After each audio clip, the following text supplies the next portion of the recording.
Bloomberg broke news today that the South African government is working around the rules on black ownership in order to allow Starlink in, and that is being done on the eve of the visit that President Ramaphosa is going to make to the White House.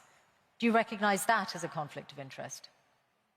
No, of course not. First of all, you should be questioning why are there racist laws in South Africa? That's the first problem. That's what you should be attacking. It's improper for there to be racist laws in South Africa. The whole idea with what Nelson Mandela, who was a great man, proposed was that all races should be on an equal footing in South Africa. That's the right thing to do, not to replace one set of racist laws with another set of racist laws, which is utterly wrong and improper. So that's the deal, that all races should be treated equally, and there should be no preference given to one or the other.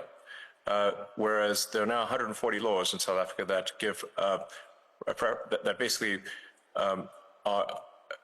give strong preference to if you're a black South African, and not otherwise. And so now I'm in this absurd situation where I was born in South Africa but cannot get a license to operate in Starlink because I'm not black. Well, it looks like that's about.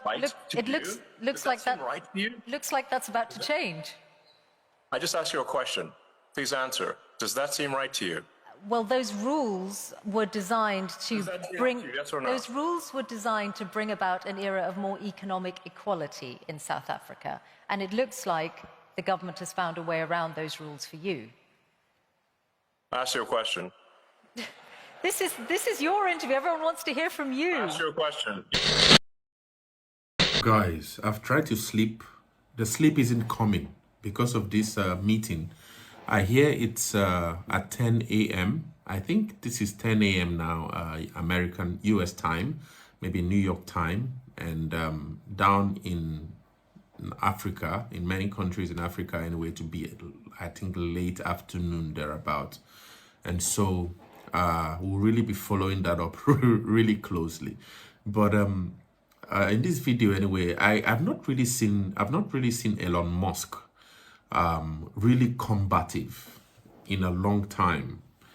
Most of the interviews I've seen him, have actually been, much more on a cordial, civilized way, describing his goals, his dreams, and all of that. Except probably, I heard that a lot of Teslas,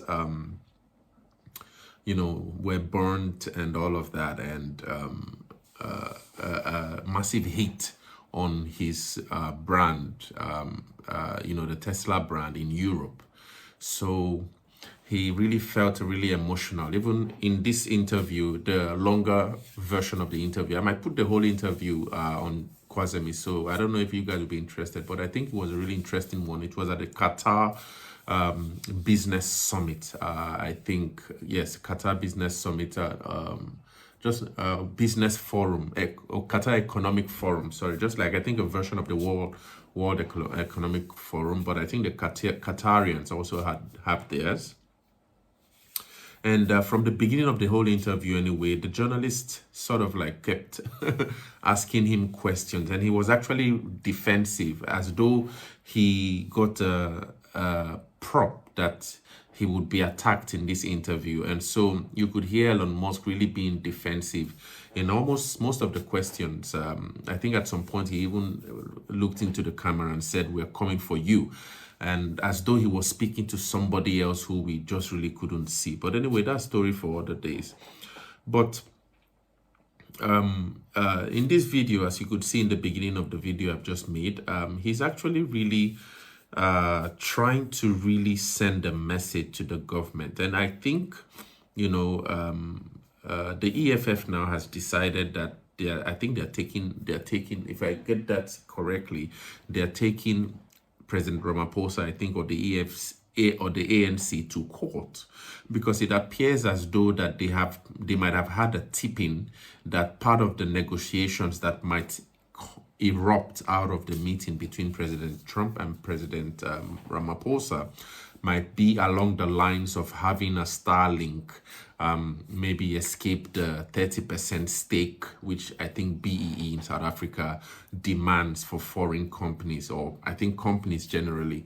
And so the EFF, I think the interview I found with, I think their spokesperson, his name is actually I'll get the name quickly. Although I'll be playing the video soon anyway. You guys will be watching to understand the perspective the EFF is coming from.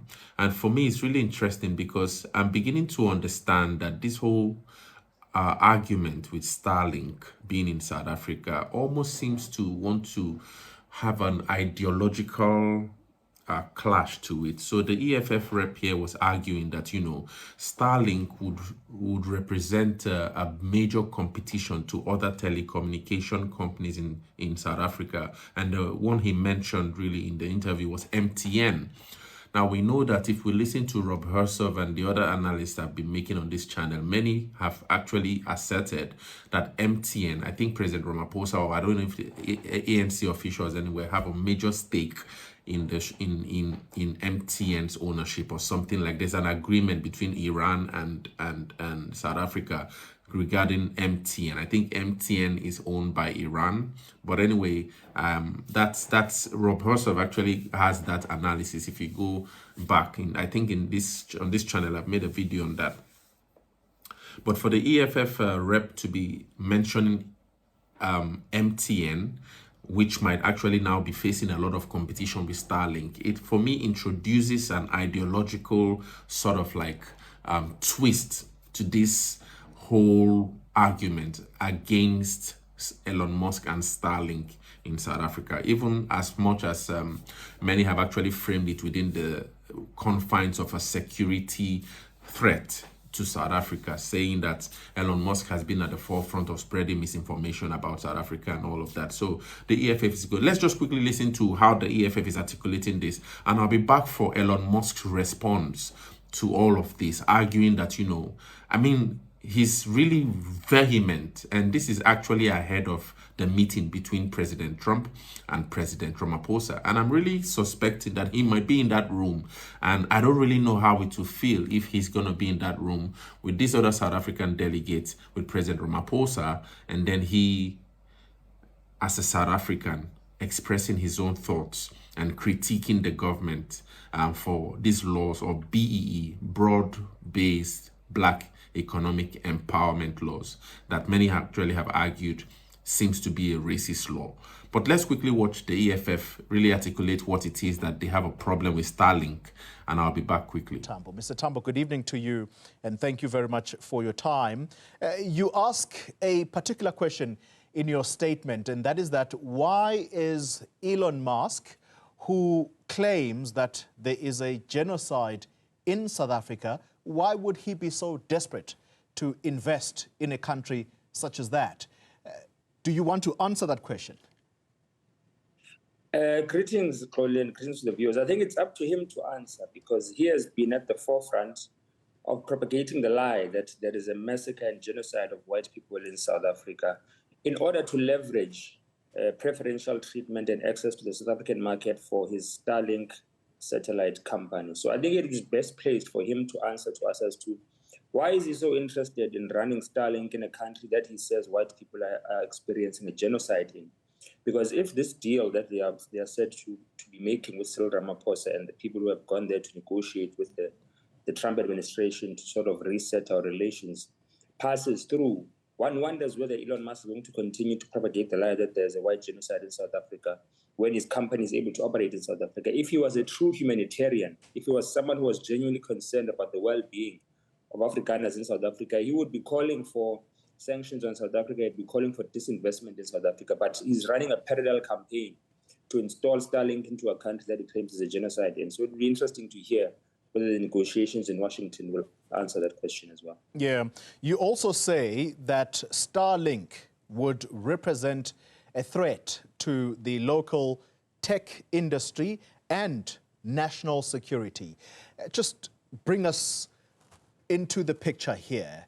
How is it a threat to the local industry, but also importantly, and perhaps quite prominent, is this matter around it representing a threat to national security? Look, I think the first part, Chloe, as it speaks to local industries, speaks to the fact as to there's no indication as to how many jobs the Starlink enterprise would create in South Africa. And one knows that it would be operating remotely and based in the United States of America as part and parcel of the Silicon Valley conglomerate of tech giants that operate from the United States of America. So they would be operating from a satellite in the sky, running it from the United States of America, and undercutting the local telecommunications industry. So the EFF met with MTN, one of the telecommunicators here in South Africa as well, and they raised that concern with us. And that meeting spoke to many issues, such as our call for the ending of expiry of data as well. But one thing they raised sharply is that there would be a threat to jobs if there was an introduction of a remotely run Starlink satellite company in South Africa. And it's something that we must take into serious consideration, because American companies that come and set up in South Africa do not ordinarily create jobs. And there's no blueprint as to how Starlink would do that in South Africa. The second part, as it relates to national security, Elon Musk has been at the forefront of running a disinformation campaign that seeks to delegitimize South Africa's position of calling out Israel's genocide against the people of Palestine. So they want to say that we're committing a genocide so that our voice loses moral credibility to expose the genocide being perpetuated by Israel. So if someone of that stature, that nature, and who's been conducting such activities, and even recently there was exposés by American media outlets that he has manipulated the artificial intelligence function called Grok on the X platform that he owns to perpetuate the lie that there is a white genocide in South Africa. So if he can do that to instill a campaign against our nation, how much more when he's going to have access to our data through a telecommunications company and control our telecommunications sphere through a satellite? So that poses a national security risk that must be averted. Yeah. So you've seen it now. So the EFF is actually already confronting President Ramaphosa even before the meeting, that it seems that they already want to charge this whole thing to court because they believe or they think that President Ramaphosa would have a deal with Trump that would actually favor Starlink. So we don't know yet, but we're just going to wait for the implications and what that meeting would actually have to inform us about this. But Elon Musk here in this video is actually replying to this journalist, and really, I've never really seen him this combative in a long time. Or some people in the comments even were asking if this is the real Elon Musk or if this is a robot Elon Musk. But this was a really fierce one. You could see the emotions rising on how he feels that he has been sort of like marginalized because he's not black. These are his own words, all right? That he's not black, that if he was black, probably Starlink would have had an easier leeway in South Africa. But because he's not black, he's actually been castigated or excluded from that. So that's the way Elon Musk is perceiving South Africa.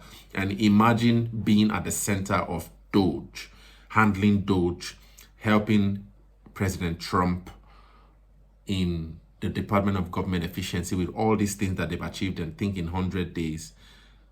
Having this narrative probably mentioned to Trump at some point, and maybe even informing Trump or maybe describing some events around this whole thing with Afrikaner persecution and maybe persecution of minorities in South Africa. It's kind of like I really don't know if he's going to be in that room in a few hours now as we watch. But anyway, I think it's really interesting that we listen to Elon Musk really express his own side of how he sees the government in South Africa, the leadership in South Africa, and how he thinks that the government has actually been treating him, as a South African, albeit black. All right, and there's also this whole exclusion on his business with Starlink. And share your thoughts. Let's really understand from most of you in South Africa what you think about Elon Musk and all of this. Share your thoughts in the comments. And what about the international dimension? Now, let's think about Starlink. Starlink is obviously a very, very good internet service. It's sought after all over the world. It's critical to the front line in Ukraine. It has also had more contracts coming its way, and there is some evidence that companies are allowing access to it because they want to be close to the Trump administration and send the right signal. So Bloomberg broke news today that the South African government is working around the rules on black ownership in order to allow Starlink in, and that is being done on the eve of the visit that President Ramaphosa is going to make to the White House. Do you recognize that as a conflict of interest? No, of course not. First of all, you should be questioning why are there racist laws in South Africa? That's the first problem. That's what you should be attacking. It's improper for there to be racist laws in South Africa. The whole idea with what Nelson Mandela, who was a great man, proposed was that all races should be on an equal footing in South Africa.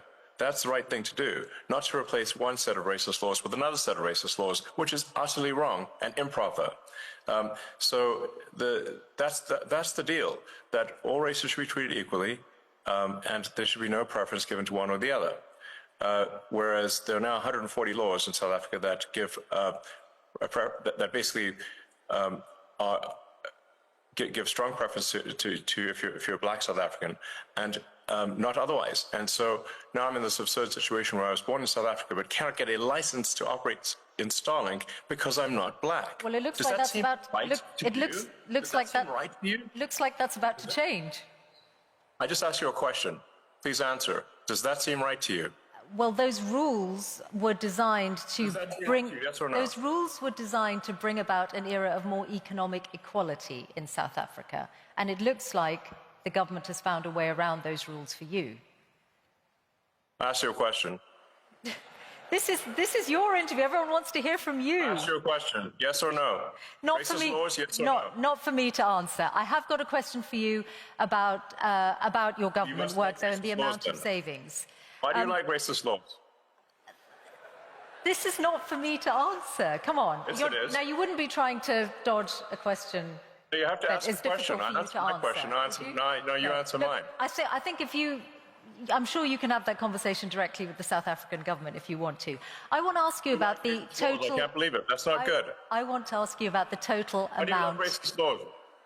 I want to ask you about the total amount that you're planning to save through DOGE's work. Before the election, you said it was going to be at least $2 trillion. The number currently on DOGE.gov is $170 billion. That's a big change. What happened to the $2 trillion? Well, do you expect it to happen immediately? Well, is it going to happen? Because DOGE is supposed to run till next July. I mean, your question is absurd in its fundamental premise. Are you assuming that on day, within a few months, there's an instant $2 trillion saved? No, I'm not at all. I'm just asking, is that still your aim then? Is it still your aim to get to $2 trillion? Have we not made good progress given the amount of time? That's exactly what I'm asking. So is it still your aim to go from 170 billion to 2 trillion? The ability of DOGE to operate is a function of whether the government, and this includes the Congress, is willing to take our advice. We're not the dictators of the government, we are the advisors. And so we can advise, and the progress we've made thus far, I think, is incredible. The DOGE team has done incredible work. But the magnitude of the savings is proportionate to the support we get from Congress and from the executive branch of the government in general. So we're not the dictators, we are the advisors. But thus far, for advisors, the DOGE team, to their credit, has made incredible progress. You've talked about